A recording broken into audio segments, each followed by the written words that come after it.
Welcome to another episode of the Understanding Ultra podcast, the podcast that likes to ask the question, why?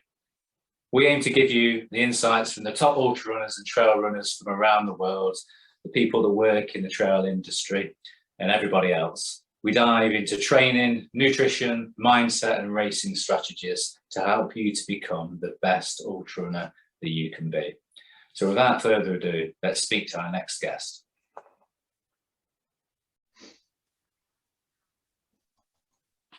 Okay, so Lewis Herridge, welcome to the Understanding Ultra podcast.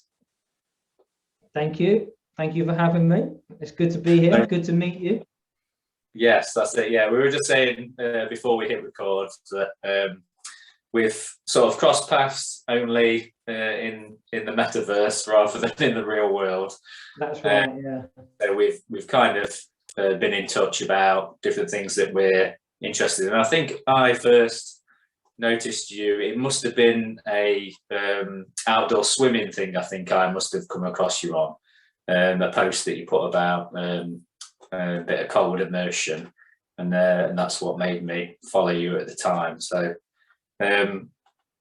for those that don't know who you are on Instagram and who you are, your online presence and everything, a bit about yourself. You're the self-titled Outdoor Bloke. You're an ultra runner. You're a lifestyle coach. Would that be right in saying you're a lifestyle coach? Yeah. There's a bit more to it, but yeah, kind of. Yeah, health and adventure coach, I call myself these days. Yeah, a primal health advocate, cold water immersion lover, grounder. All of the amazing things that you can do in the outdoor world. So that sums you up as your sort of online persona. But you haven't always been the outdoor bloke, have you? So for the listeners and watchers, could you just give us sort of the background on how you became the outdoor bloke and what led you in your previous incarnation to get to that point? Yeah, of course. Yeah. Just before we dive into that, are you all right? The line okay with you? It's sort of a bit crackly at my end, but we're yeah, it's crackly my end as well, but I think it'll be. We'll persist with it. Yeah. If it gets, we'll take the video off and just go audio. Yeah. Okay. So yeah, as you've mentioned, I am the outdoor bloke. I can't say that was something that was given to me. That was basically my own making, the name, the outdoor bloke. I just came up with it with a mate one time. But for 10 years, basically my background is for 10, probably 15 years, I worked as an outdoor pursuits instructor, a mountain leader, expedition leader, bushcraft instructor, rock climbing instructor, all that good stuff basically. So I've done that for a long time, something that I was very passionate about. I quite literally traveled all around the world, and I was out on the hills, the mountains, not just of the UK but also around the world as well, places like Uganda, Tanzania, Peru, lots of different places. So it was an absolutely amazing time. And then a few years back, I hit a period where I became a bit overwhelmed and sort of bogged down with life for various reasons. And what I explain now is that I became the indoor bloke. So where I took on a typical 9-to-5 type job, that sort of thing. And quite quickly, I became quite, a bit of a downward spiral in both my health, mental and physical health, and just wasn't really in a good place. And so that's when I started really tapping into running, and really it was getting into the outdoors, getting back into what I knew that lit me up, and it really filled me. So trail running particularly gave me that excuse to get out and just get a bit of that for myself. And that's when I then I'd done my first trail marathon, and then it went into ultra marathons, and I've done a number of ultra marathons now as well. So I guess, yeah, and in that time I've also trained as a health coach as well. So using those primal philosophies that you mentioned, which is very much about getting back to basics, how we as humans have lived for millions of years, and actually it's only the last few thousand years that we've become separated from that. So tapping into that, and which is that's how I train now with my my ultras, basically. So yeah, that's me. So it's been a long time coming. You've been a work in progress for many years then. Oh yeah, a good 15 years work in progress at least, and it's going to continue for sure. Yeah, that's it. We're always a work in progress, aren't there? So yeah, your experience then that you've had in life, and this sort of how you are now, do you think that's translatable to all people of all walks of life, or do you think that's something that comes along with the sort of the way that us as trail runners and outdoor-ish sort of people we're inquisitive about, or do you think this is something that could sort of be taken up by your average Joe on the street? Yeah, I think it's accessible to everyone, like for sure, you know, because again, my approach is very much getting back to actually how we humans have always lived. So it's stuff that's hardwired into us, you know, like nature, that connection with nature, and not just Mother Nature, but also our own human nature, tapping into that. You know, we can all benefit from that. You know, certain people would probably be more disposed to that, right? You know, these days, you know, people that are interested in the outdoors, that do feel that itch inside. I feel you do need to feel that, what I call the primal itch. You know, you sort of just bored of the humdrum 9-to-5 type thing. You know, you're looking for that sense of freedom, and I know that's what ultra running gives. That's what running gives. That's, you know, and I think also that's a big part of what I'm about. You know, it's not necessarily just running or outdoors is the catalyst, but it's finding joy. That's, I think, one of the key things, is that I think a lot of people in modern life, because this is what I found, stopped enjoying themselves, taking life a bit too seriously. And so, yeah, we're going a bit deeper there, but like that's me, and I think it's accessible to everyone on some level.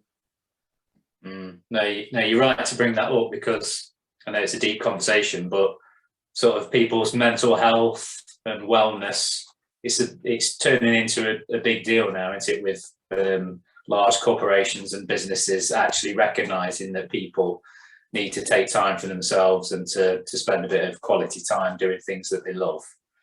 Yeah. And that's something that, you know, that's something that I've done over the years as well. I suffered with sort of depression and being overweight years ago, and all the stuff that led from that and to that. And for me, running became sort of my medicine, and it always has been ever since. Yeah. Especially at times when I can't run, I really miss that medicine. I seem like every single podcast I do, I'm always relating how I'm injured. But I always, I know you've spoken about this before, but I seem to have a cycle, especially with being, you know, traditionally quite a high mileage ultra runner. I seem to have like a cycle over a few years of training really well, being successful in my ultras and being happy with what I can achieve. and then having a period of injury, and then it just goes round in this big circle, and I can never really seem to get on top of it. And something I decided recently, and I know that you've sort of, this is, you know, kind of the way that you think about things, is I had to kind of take stock of things this year and decide that I would cancel my summer ultras because I wasn't in any fit state to be able to do them, and leave them, put them to one side for the end of the year, autumn, winter, that's fine, and start to rebuild myself from the ground up. So I've gone into having a go at some barefoot running, and which obviously has its own complications. How have you had any experience? I've not had a chance. What, that broke up there. Some what running did you say there? Some barefoot running. Barefoot. Oh yeah, I did see a post of yours today, actually. I know you've been chatting to Barefoot Daddy. Yeah. Yes, the Barefoot Daddy. Yeah, he is the daddy. Yeah, he's a good guy. What's your take on barefoot running then? I'm a big fan. Yeah. I have experimented in the past with, you know, I was that typical bloke that probably went a bit quick into it, you know, where I went from just normal running trainers to then I bought the Vibram 5 fingers, and you know, I had to really slow my running down, but then it just hurt my feet. You know, I was okay doing bits and pieces of it, but it, you know, after a year of doing that and walking a lot in that, I sort of then stepped away from those shoes, and but I will go out and do small runs barefoot, like actual barefoot these days, but more for the grounding, the benefits of actually what you get through grounding. But my running trainers now are the ultras, which are a 0 drop, and they've got that wide toe box as well. So I feel I found that a sort of a fairly happy medium for me at the moment, because at the moment I really do need that padding on when I'm jumping up over rocks and, you know, on high. Yeah, it's not. Yeah, I do. I try to get into it a bit more. It's not applicable for all trail situations, that's for sure.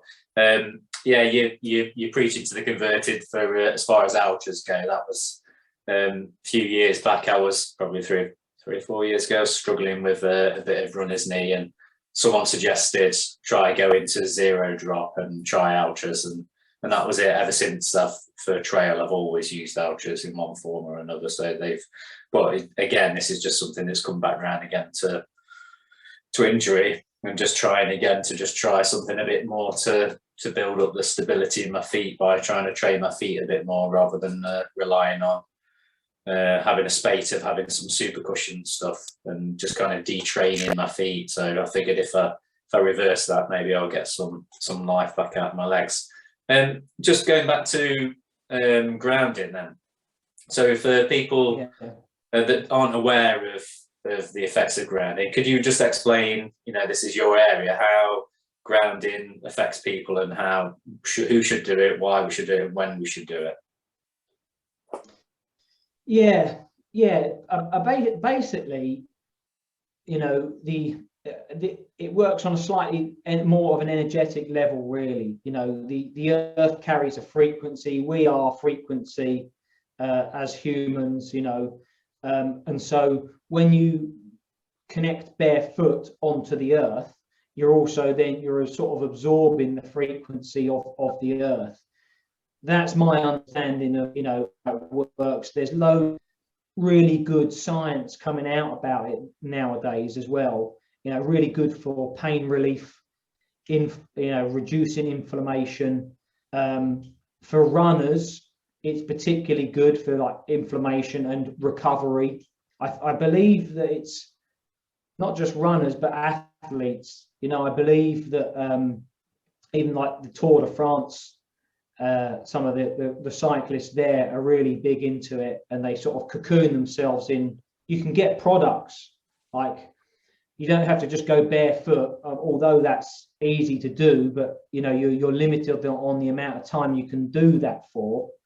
So I have products that it sounds a bit strange, but you can plug them straight into your grounding cable at home. Like, you plug them into your socket, and there's no live prongs. It's just the earth, and it connects to your home's earth, or a building's earth. And so I've got a grounding sheet that I sleep on at night, and like, it's been really great for recovery, pain relief, and just, I think, just that sort of feel good as well. I'm a big fan of it. Yeah, I would encourage anyone to sort of look into it a bit more. It sounds a little bit woo woo to some people, but like, it's really, I'm a big advocate of just getting back to basics, primal style. We didn't have shoes for millions of years, did we? So but yeah, there we go. So that's a little bit about that. Yeah, we were designed to walk bare feet, weren't we, and connect with the earth. And I know one of the things that I was talking to the Barefoot Daddy about, we were talking about how kids are just naturally, how they just want to be barefoot outdoors. If when you've got young kids, they just want to get out the door, be on the grass, be on the beach with their feet just touching everything, and shoes don't really make any sense to kids. And perhaps we've lost that kind of connection with the earth and with nature. And I suppose if you live in a city and you live in an apartment block and you don't really see the countryside, then that aspect is missing from people's lives. Do you think that there's any sort of way that people's lives could be made better by assigning them time to get out of the cities and get into the countryside and then experience the kind of things that we probably take for granted because we do it all the time? Yeah. Oh, without doubt. Yeah. Like, there's so much, again, science, but you don't need science to tell you a lot of this stuff. It's common sense. Like, you take people outdoors, you go outdoors for a certain period of time, like, you feel good, you feel energized.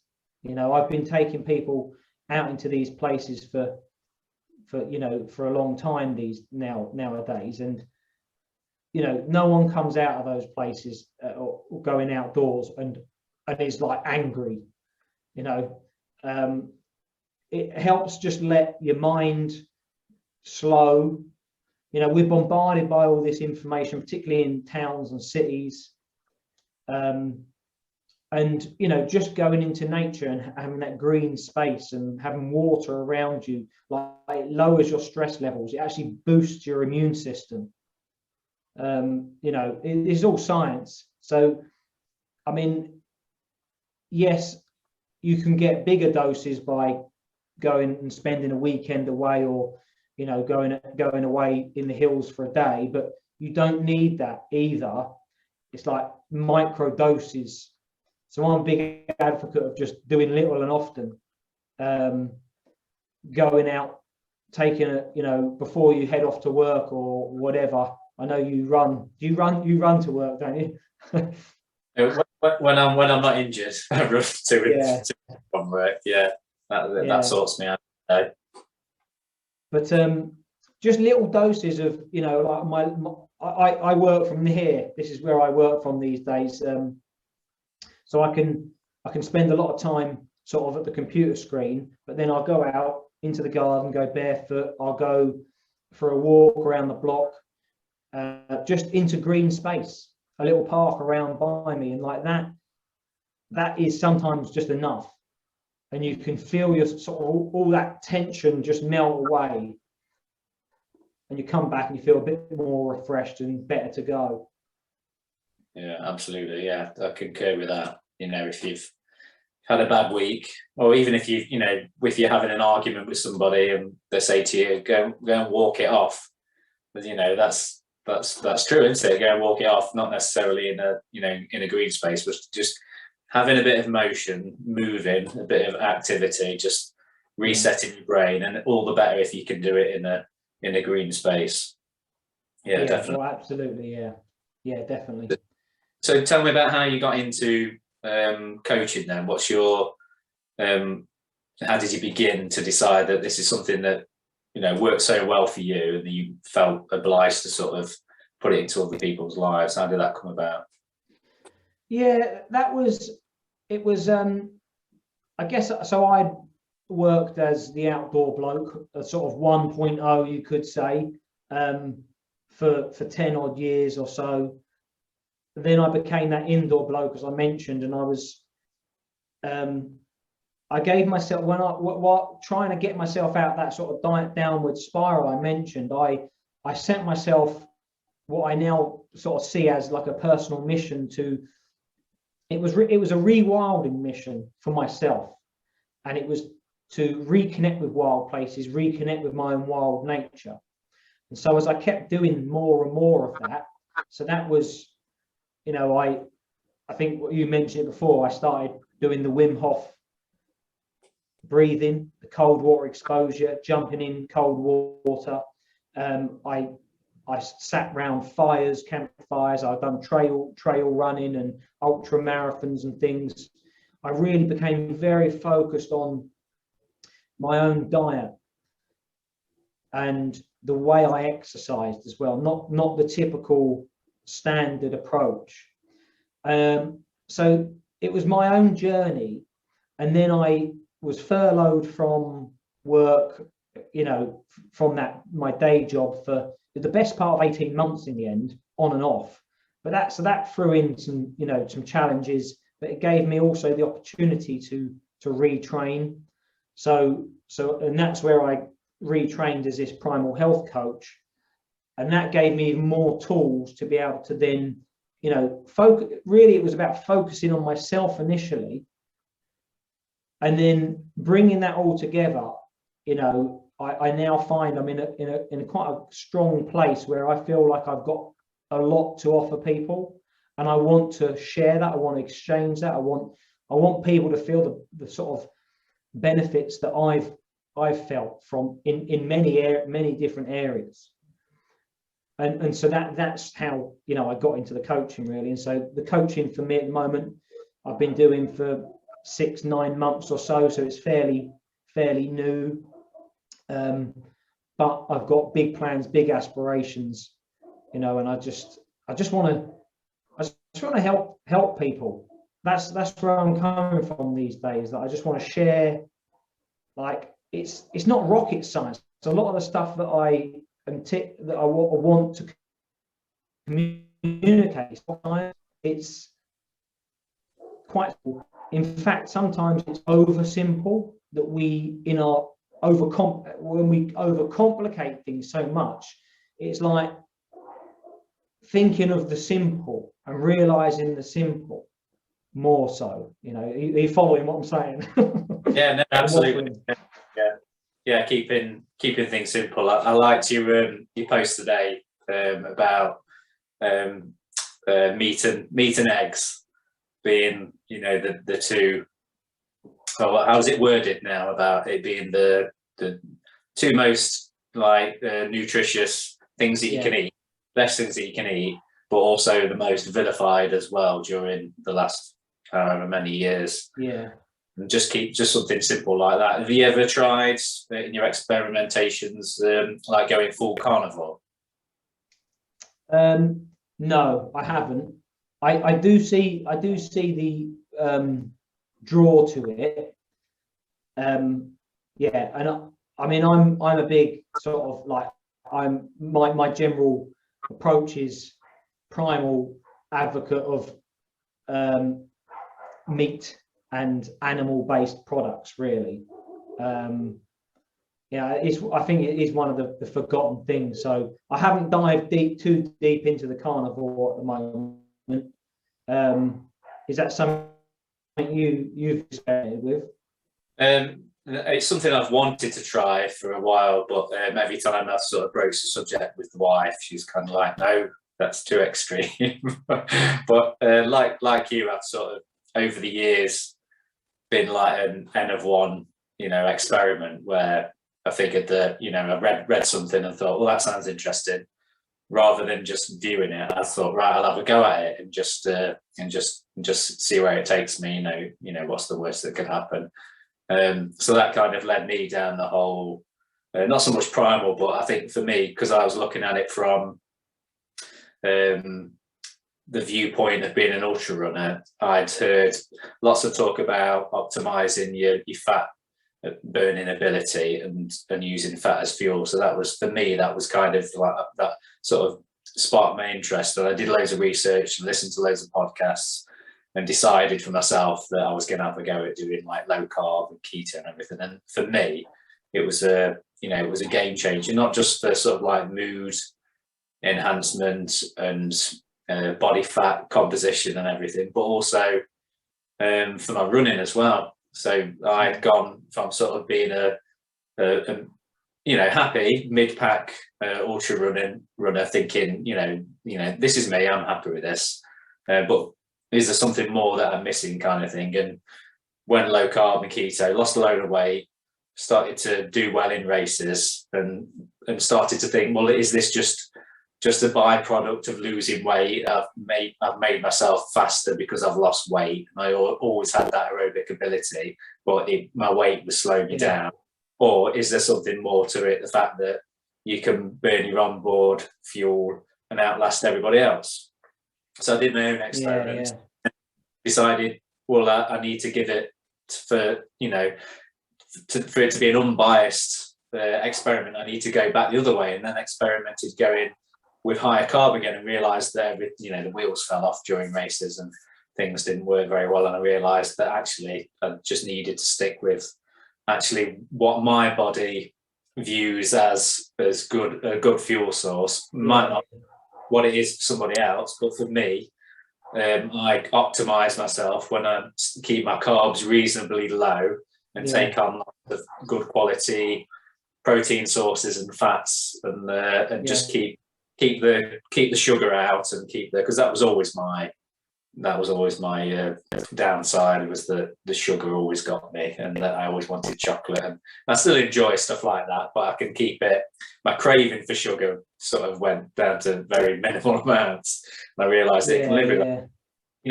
You do need balance in life, but I would never go back to how I was. Sort of boshing massive Galaxy bars and stuff, and not thinking anything of it, drinking a bottle of rosé. Because you had a spate, didn't you, where you kind of went not off the rails, but you kind of went away from the Outdoor Bloke 1.0, and you sort of the Indoor Bloke. Did you find it a natural process of rewilding again? Was it something that you were just ready for? Was it always in the back of your mind that that wasn't the life that you wanted? Yeah, pretty much. I mean, I've always been a little bit of a rebel in some ways, and following my own path ever since I sort of left college, I took 3 gap years traveling. That's what I tell people, 3 gap years, and spent a lot of my time, like I did feel the pull of the city, because I grew up in London, and I felt that pull and being pulled in by work and the corporate, ladder type thing. And my friends at the time were sort of going into that, family was going into that, and I sort of just flat out rejected it. And I flipped. I went from London to move to Buxton. If you don't know Buxton, it's like the middle of the Peak District, small town. It's like going back in time. But I loved it. I can't remember what the question was there, but I think it was just a ramble by me talking about low carb and keto and that kind. Yeah, but that whole low carb, that keto, it makes a lot of sense to me. And now knowing what I know with like the primal coaching that I do, You know, it is actually the preferred fuel source for humans, that fat as fuel. It's something that we as humans have always lived by for millions of years. But it's only in the last few thousand years that actually, with the sort of dawn of agriculture, that, you know, we've got grains and breads and, you know, all these, and then more and more recently, sugars and all these artificial food. But actually, when you look at it, you know, the human primal diet, we've always lived on meat, bits of, you know, fruit, nuts, you know, really wholesome foods, again, that you mentioned are vilified, quite often vilified. And we would have had to, we would have been tapping into our fuel, our fat as fuel all the time as humans. Because if you missed the hunt as a hunter-gatherer society, if you missed the hunt, you didn't have enough food, then you're going to go hungry. So you have to rely on your fat storage, and that's all that is. Fat is just stored energy. And as you know, you can fast for days without food. And actually, when you fast, you become a lot more focused in your mind, because you think of it from that primal human perspective, that we need to be on our A game to get that hunt. So yeah. Of course, the natural predispositions is going to be get you in that real good zone, peak performance zone. So we're just tapping into that as runners. That's what I feel.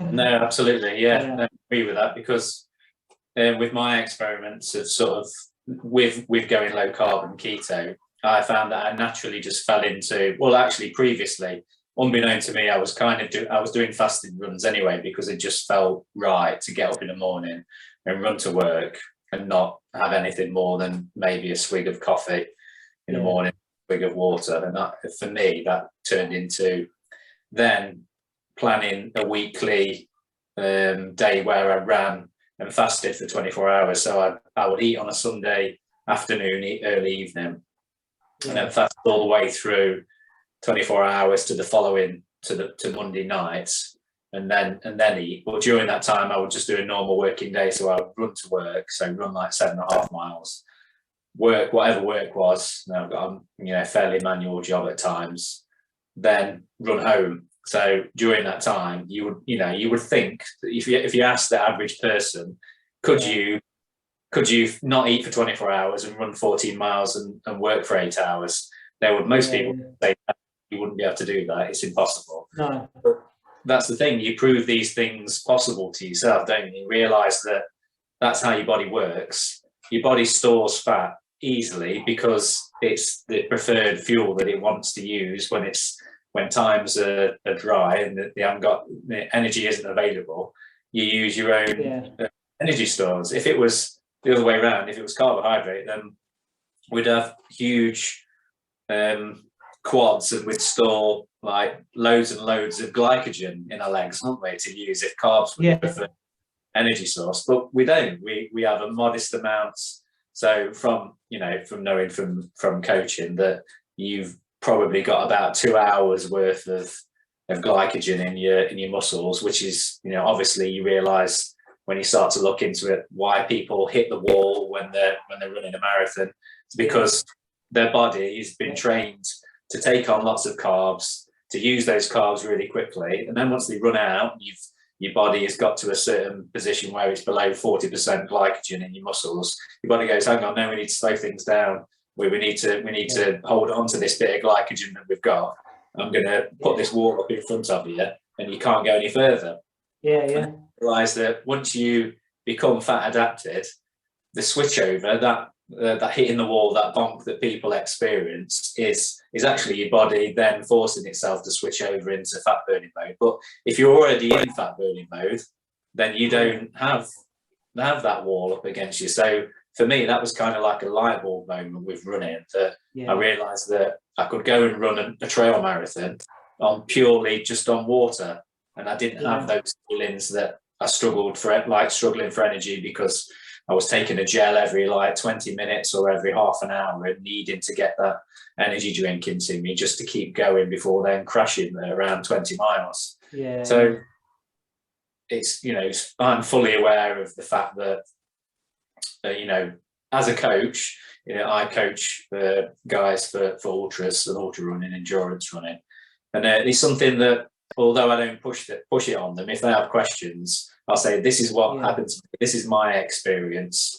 And I suppose this is something that you find as well, that with yourself being an N of 1 experiment, that you've done all these different, ways of doing things, you diet and you train in nutrition, because you've got that knowledge and you know that it works for you, it then spills out of you, because basically you can't, if you know it's true and you know that it works, you just can't help yourself, can you, to just tell people all about it. So, because you've proved it to yourself, you know that it's true and you know that it works, then, it's something that works, that will work for other people. So obviously that's why you can share that with people.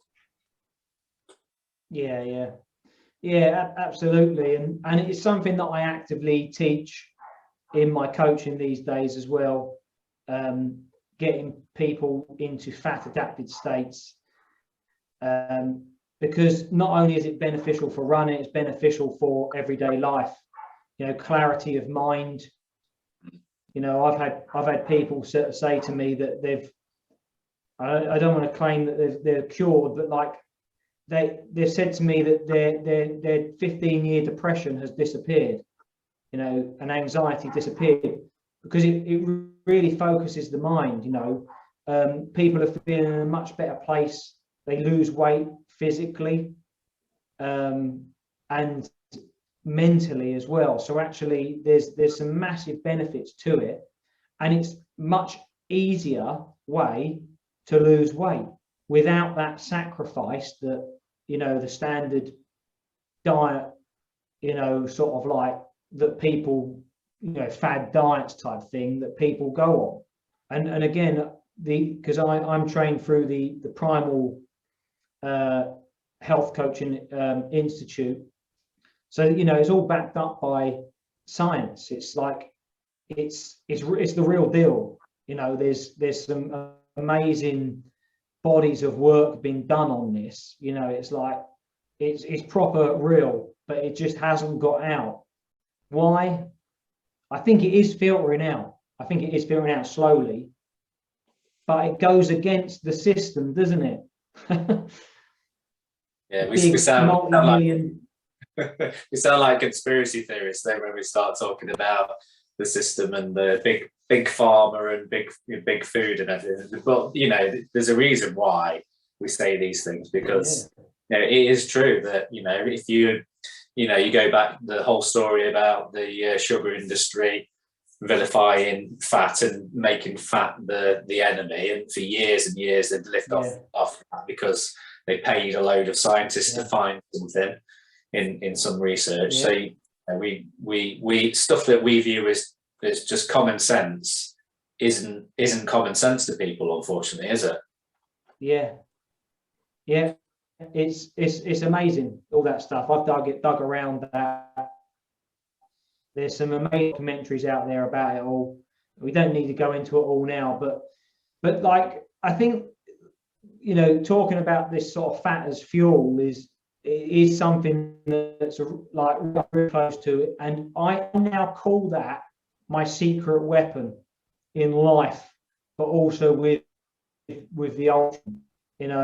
I, like you were saying, I know when I come to the back end of that race, I'm a mid pack runner. I don't push myself like you do. I know you've seen the article I wrote, was the last ultra I ran recently was 60-mile 2-day ultra, and but I was averaging 16 miles a week for the sort of 10 weeks leading up. So like, you know, and I can go into sort of some of the stuff that I've done there, but like that fat as fuel was a really key thing for me. And I was powering up. I was taking people that back leg of the race, and I finished strong, like really strong. I was surprised at actually how strong I finished. It's amazing. I think, yeah, I've had that experience as well, where you realise that, you know, you're sort of 3/4 of the way into the race, and you're thinking, oh, I should feel a bit rubbish now, but you don't. You actually start gaining momentum, and you start passing people who look like horrendous, and you realise that you're way doing. Yeah, definitely. So this is one of the key points that I wanted to bring out. The key questions was, you know, the reason why we arranged this podcast was because I know we've obviously been friends on social media, but when I saw this post, I really needed to talk to you about it, about the 16-mile weeks, because as a coach, I would have said that somebody running 16 miles a week wouldn't be able to, not that they wouldn't be able to complete an ultra, but there'd be many variables, sort of previous running history, mileage leading up to it and stuff. What do you think has sort of enabled you to be able to achieve, you know, a multi-stage 2-day ultra with that kind of low mileage? Because for me, the last multi-day ultra I did was like last November, and I trained and I peaked at about 85 miles a week with lots of climbing in there, just to feel like I was ready for that ultra. So yeah. What's your reasoning behind such low mileage for an ultra? Yeah, it's interesting to hear you say that, actually, because how far was your ultra that you done there for peaking at 85?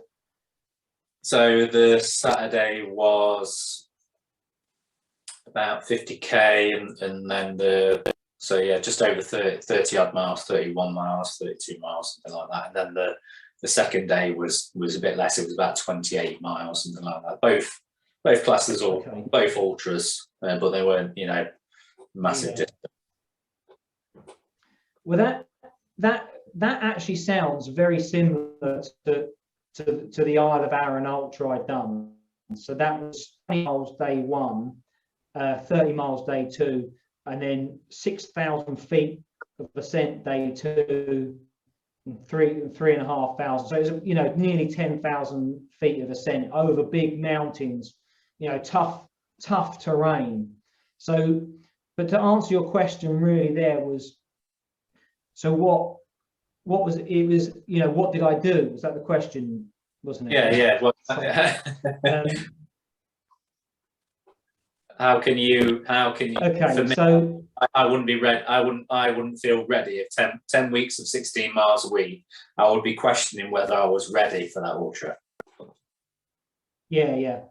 And there is a backstory that's important here as well before I go into that, but because it's not like I'm not trained. I'd ran a 70-mile Hadrian's Wall ultra marathon. It was 9 months before, so I was quite well trained up for that. But it was that point that I was, again, the most I ran was 22 miles in one on that one, and I think I maybe done 35-40 mile week as a peak.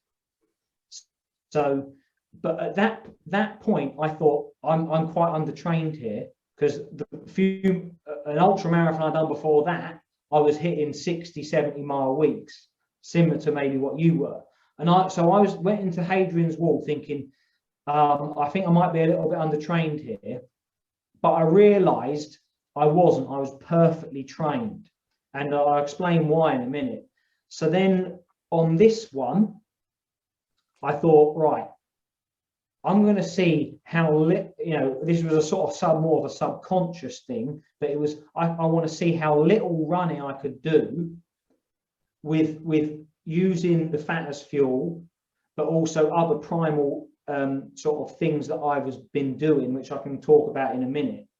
But this sort of like holistic training. So for me, it wasn't about going out and pounding the pavements or getting the mileage in. It was looking at the whole picture. So I was very active, very proactive. So it wasn't like I was like just sitting on a computer lazy and then just doing that amount of mileage. There was a lot of other things I was doing as well. So one of the key things was moving a lot throughout a day. That was one very key thing, as well as the fat as fuel. Fat as fuel was the secret weapon, I said, but then moving a lot throughout the day. So I was averaging, about 15,000 steps a day. So, it's not ludicrous, but like that's quite a high level. I think that's probably about 10, 11 miles a day that I'm just walking. So I'd go out for little walks, 2 or 3 walks in a day. I would be, if I'm working here, I'm standing up. I'm always on my feet. I've got a standing desk. So I'm hardly ever sitting down, and I'm moving a lot. I have movement breaks during the day. So I'll go up and run up and down the garden. I'll do stretches and then, so moving a lot, fat as fuel. Obviously, I was going out and doing those runs, averaging that 16 mile a week. I did peak with, it was 30 mile week. That was the most I'd done. But obviously it averaged out. So 1 week, I think I only done 7 miles. Then I was strength training. So that was a really important element. So I was, because part of this sort of primal approach is full body. I do 4 key movements, which is the press up, the plank, the chin up, the pull up, and squats. I do that I go to the gym and do that. I go and spend 20 minutes 1 or 2 times a week and do that. But when I go hard, super intense, and then I go. So I do that, and that strength training was really important, like to build, obviously, not just leg strength, but full body. I was doing lots of mobility. I got this, pole, and I do lots of sort of mobility stuff, bit of balance work, stretching regularly, rolling, all that sort of stuff. So it's not like I was just doing a little amount of training and that was it. There was a lot of other things that went into it. But also, I think very importantly, I've just jotted some stuff down. I would cover 2 other key points. One, I was doing a lot of walking out on hills as well. Long days. I'd done a number of days out on the hill, which were like 8-hour days on my feet for long periods of time, but walking low level. But then this, what I call the holistic type thing. So are you aware of nasal breathing? Is it something you practice? Yeah, I've read lots and lots about it and tried it, and especially with like doing a bit of the Wim Hof stuff, just practicing on nasal breathing. And I've not gone as far as taking my mouth up at night though. I don't know whether you've done that. No, I haven't, but my wife has. I've got a big old honker anyway, so I'm quite good at breathing through my nose, I've noticed. But one of the key things is when I go out and run, I will always nasal breathe, particularly. But then it's also being mindful of it when you're in everyday life. So nasal breathing was a key thing. And then it's, one of the other key things is boosting what's called your CO2 resistance. So I've done a sort of a nasal breathing workshop around this. Have you heard about this at all? To do with like with the Wim Hof stuff, where it's to do with holding your breath but holding with it exhales. Is it? Yeah. Yeah, well, Wim Hof is a certain type of breathing, breath work, and and that's something I have practiced for 2 years or so. So that was again an important element. But what you do is you sort of flood your body with with breath, with oxygen, and then your last breath is you exhale, but it's a half exhale. But you basically hold your breath. And when I first started, I was, most people can probably manage about a minute and a half. That's where I was at. But I got up to 4 minutes, over a sort of like a year period. So I got to, and like that's unheard of. Like I just thought that was something that people couldn't do that, but it was actually quite simple. It was just daily practice. But I got up to 4 minutes, and what that does is train your body in a state of low oxygen, because the CO2 builds and builds in your body. So you're training your body to still be able to sort of operate in that, be CO2 resistant essentially. And someone, I think the guy I done the workshop with, was saying to me that is, in a way, that is what you do with altitude training. Mm. Is that you're training yourself where the air's thinner. So so it's sort of like doing that, but at home, in the comfort of your own home type thing. So and then one of the other sort of, I think the final point to mention here is the cold water therapy that links into the Wim Hof stuff. So I done a Wim Hof retreat. He didn't run it, unfortunately. I'd love to meet him, but it was like one of his instructors. And so we went through all this stuff, but I was told that 2 minutes in sort of ice cold water, full body submerged, maybe just your head out, stimulates your vascular system, all the veins, the capillaries, to the same extent that a 40-minute run would, or aerobic exercise would. So you see what I mean? Like I'm layering up all this stuff, and now that's put me in this place where I'm really feeling confident to go and. It's not about the mileage for me. It's this holistic approach, and so that's how I attacked that. 2 days quite strongly, really.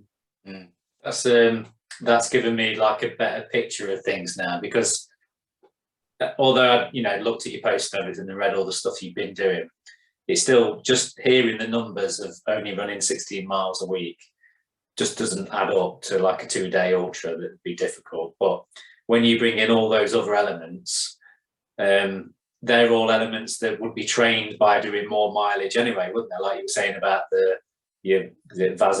vasodilation, where your veins are all, where your blood pumping around. So you're it's almost like biohacking into all these effects that you would get from doing high mileage and loads of training. You're kind of cherry picking all of the good bits about all of that training and sort of compressing it into a more holistic approach, making it something that obviously wouldn't be as stressful as trying to run like 70, because when you go up to that kind of mileage, sometimes with being, if you're a family man, you've got a full-time job, trying to fit in all of your things that you've got to do in life, and then try and do 70-80 mile a week. And there's people that do obviously more than that, big ultra runners, but they're obviously, that's their job to do that. It's it can be a stress. So I think absolutely there's something remarkable about that, being able to do that. Do you think that there's something that could translate for all trail runners? Do you think that's something that we should all be aiming to do, to reduce our training load but do all of these other things to improve our fitness? Well, it is personal decision, isn't it, really, there? But what I would say, so some of the benefits I feel to doing that is I'm not going out and smashing my legs to pieces like too hard. So that's going to be good for injury, or to prevent injury. It's good for longevity as well. So, you know, we know how hard running 70, 80 miles a week is. Going smashing out these events that, you know, like, let's be honest, you're putting your body through a trauma. You know, like, it's so actually the lesser amount you can do is going to be beneficial for the body. Time is a big one, and that was one for me because, you know, I've got a young daughter, a wife, you know, working a lot, as most people do, you know, just a typical bloke type thing. So again, it's like, I can't always go out and go for a run, but what else can I do? I don't always feel like going for a run. It's like, I'm not that motivated. I wouldn't say I'm not a die-hard runner. I'm not going to ever be the best runner, but I'm, you know, like, I want to do these adventures. I want to say yes. I want to prime my body in a physical and a mental place to be able to go and say yes to life and to adventure. And that's what it allows me to do. So I think if someone is in that mindset, what I've just explained, then that's for you. Yeah, it's definitely something that it's made me think about and question. Well, at the minute, I'm going through a low mileage section anyway because of being injured, but it's made you know, it's given me sort of hope to think that maybe I don't need to get back up to 70, 80 mile weeks to be able to be successful ultras. Just looking at the other things that you do, I've noticed that you're putting on retreats as part of your coaching business. So tell us a bit about these retreats that you organise.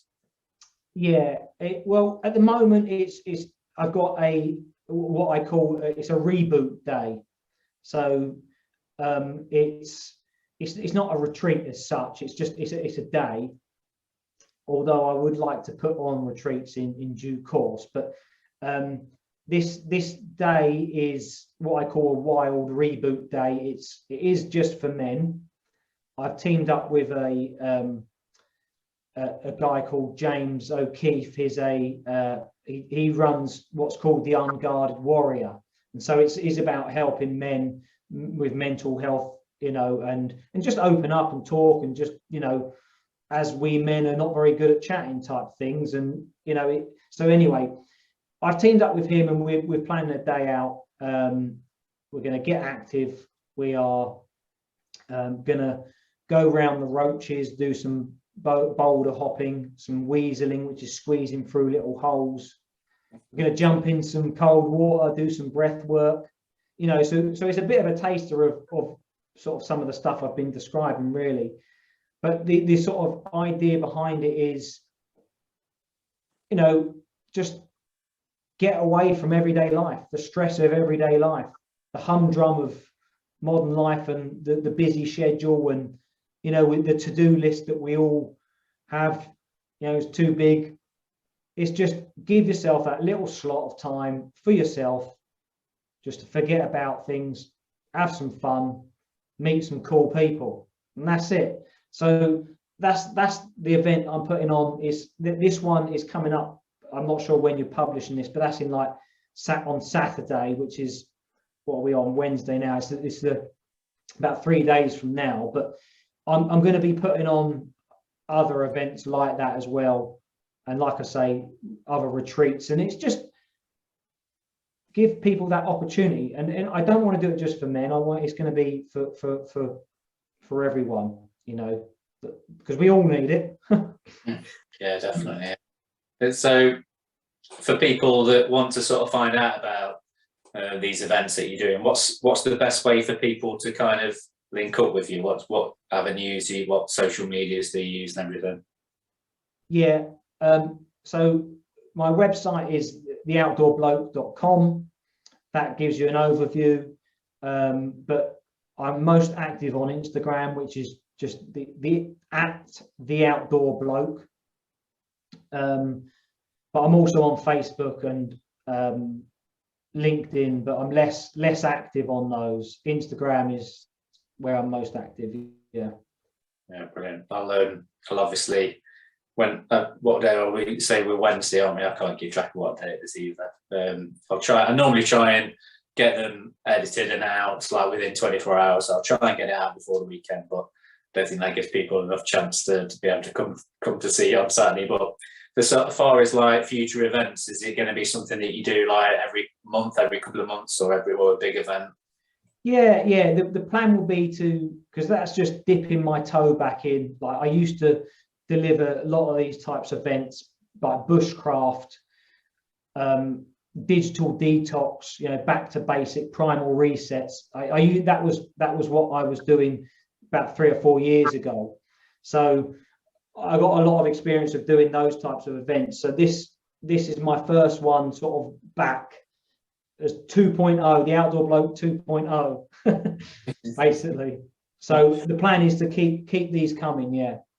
Brilliant. Right. Well, we appreciate coming on and talking about all this amazing stuff. It's definitely given me something to think about. I'm gonna dive into a bit more of it and see if I can apply it to myself going forward.